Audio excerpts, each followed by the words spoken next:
I have purchased this Model Power small freight station for a HO modular layout my club is building. I only paid $10 for it new. I've seen it for $15 on HobbyLink. But as you can see, it's a little chintzy looking, but it doesn't have to be. I've built other Model Power kits. For instance, I built this farmhouse for a modeling contest. It's one of those that comes in a whole bunch of different colors and looks just a little chintzy, but this is what I built, and it doesn't look chintzy at all. It looks like a pretty nice farmhouse, and here's the diorama I built. So you can buy a cheap kit and still have a nice building. So this is what I managed to construct from my Model Power small freight station, and I think it's going to look real nice on our modular layout, and I'm going to show you how I did this. Here are the pieces to the kit, and you can see all the different colors: green and light gray, dark gray, yellow, pale yellow, brown. Right off, as I look at this kit and see the walls of this building, it looks to me like the ridged metal walls of a Butler building. So I have decided to make it a Butler building, and I'm going to have metal walls that are not painted yellow. Also, this roof over here, as you can see, is obviously some kind of tiled roof. Well, I never saw a tiled roof on any other kind of building except brick or adobe, so that's not going to work either, and I'll show you what I did with that too. Okay, the first thing I do with all of my plastic kits is I take them out on the porch and I spray them with Testor's spray enamel. I use this light aircraft gray, and I spray everything with it, then I turn them over and I spray the other side too, unless it doesn't need it. For instance, the other side of this base doesn't need it. The inside of the walls don't need it unless you're going to light it and want to see things inside. So next, so after I've sprayed it, you can see, spray everything with a light coat. It adheres very well. It's this Testor spray enamel, and it adheres very well. You only have to turn over those things which you need on both sides. For instance, the lumber over here will need to be done on both sides. The signs will have to be done on both sides. These pieces in here need to be done on both sides. Now, to take care of the roof, you'll notice I didn't spray this side because I'm going to glue this corrugated sheeting to it. I bought this at Hobbytown, USA. It's not real expensive, and it comes, I believe this is 100-to-1, which is good enough. And I cut my pieces so that they'll overlap, because I don't want one sheet across. The sheeting would be too big if you did it that way. I've used Crafter's Pick Ultimate Glue. It's a water-based glue that's very, very thick. Aileen's Tacky Glue also works well for this. We want it on thickly because remember, down here the tiling is not going to give us a flat surface, and we don't have a flat surface here, so we need a nice thick gooey glue to hold the pieces together. So you lay down one sheet up to the edge, and then you lap the other one over, and there'll be another one that goes up here, and do both parts. And you can see right up here, this is the top of the roof, the crown, and we're not going to do that until after we've glued this piece to this piece, and then we'll take this piece and lay it across the top so that we'll have a ridge across here. And so while we've glued that together and set it aside to dry, we're going to work on the other pieces. Now, this is a piece of the rock base that holds up the dirt that forms the ramp to go up to the dock. And I've used AIM's light gray weathering powder. AIM stands for Adventures in Miniature. It cost, I believe it's $6 now for one of these 1 ounce, and they last a really long time. I'm putting it on with my fingers. That way the gray that I'm putting on only stands up in the high spaces, and in the low places you still have the light gray to be mortar. Here are some of the wood pieces. We have lots of pieces that are represented by wood. They're easy to see, and I'm going to start off using this Dirty Yellow by AIM and brush it in and grind it in hard. This would not have stuck to the plain styrene. You have to cover it with something that the powder can stick to, and the paint works very well. And after I've covered the piece with the Dirty Yellow, I highlight it with the Rusty Brown. Just streaking it haphazardly. Alright, we have a roof glued together now, and it's nice and dry. By the way, I used one of the end pieces to make sure that I have the proper angle up here in the roof just by inserting it in. And it was quite easy to do. Used Tester's plastic glue to put the two pieces together. But to put chalk on the roof, it's not going to stick very well to this metal. So, and I don't want to put paint on it. So here's how you get chalk to stick to something that you don't want to paint. And I have this can of really cheap hairspray. It's really sticky.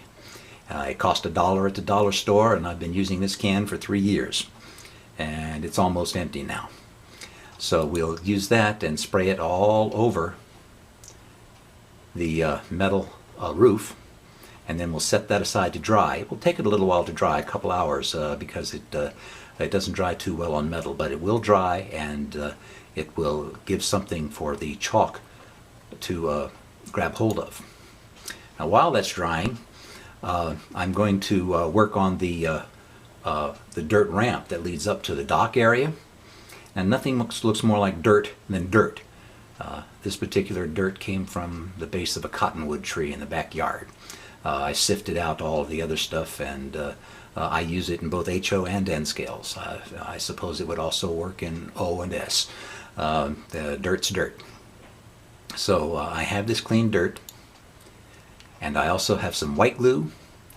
Squirted some into this little cup, and I have a brush to use to apply it. And I'll brush it all over the area that is dirt, and then I'll apply the glue. Just sprinkle it on, and that's all there is to it. When you have it completely covered, just dump it off. Dump off the excess and set that aside to dry. Excuse me. And now I've got other wood parts. This is a wood shed that's attached to the back of the metal building. And I've done that the same way I did the dock pieces with Dirty Yellow weathering powder, and then highlight it with the Rusty Brown. Right here you'll see the only paint on this model other than the coating paint. This is some silver paint that I put on for the hardware for this door. I believe also after I took this picture, I didn't think the door stood out very well, and so I put a little thin line of black paint inside and around so that it would be obvious that it's a door. But any place that looks like wood, just go ahead and treat it the same way. As far as this door here, this part of these doors are going to be metal, the same as the sides of the building. And this is how I'm doing the metal. I've got my light gray paint again, and I'm using my finger, and as I press it down, the more chalk is going to adhere to these ridges than it does to the parts underneath the ridge. So we'll get various color as I rub my finger up and down on that.